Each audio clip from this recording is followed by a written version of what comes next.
anh ạ. Để anh có nước nha. Tiếp đi đường xa cái này chắc là mệt lắm rồi đúng không?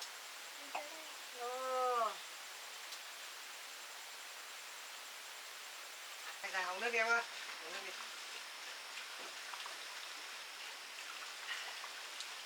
Đấy thì hôm trước anh trao đổi với em ấy, vườn của nhà anh thì như thế này, anh còn có thêm cả trâu bò này, có cả gà vịt nữa.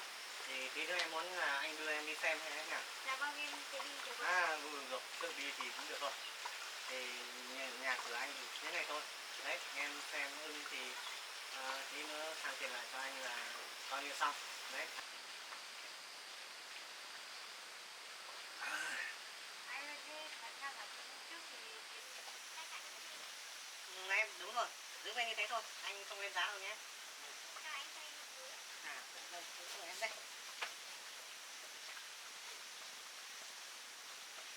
Này nó to đấy.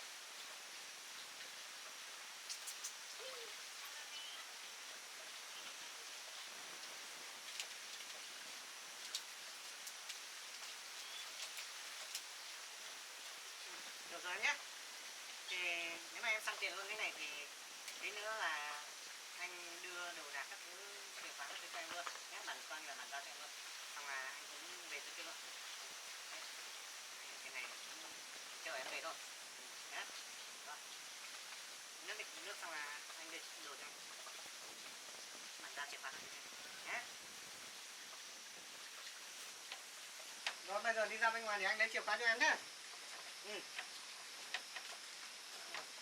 Cái cầu thang là đi lại cẩn thận đấy, ngã đấy.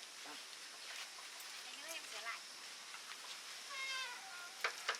Đây, anh bàn giao lại cái chìa khóa này cho em nhé. Cái chìa khóa này là chìa khóa cửa này.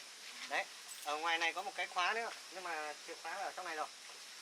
Nhà cửa thì hơi bừa bộn tí, tí nữa em dọn dẹp lại nhé. Đó, bây giờ thì không còn việc gì nữa thì anh về rồi, có gì thì gọi điện cho anh nhé. Anh bàn giao hết tất cả chỗ này cho em đấy. Nhé. Anh về.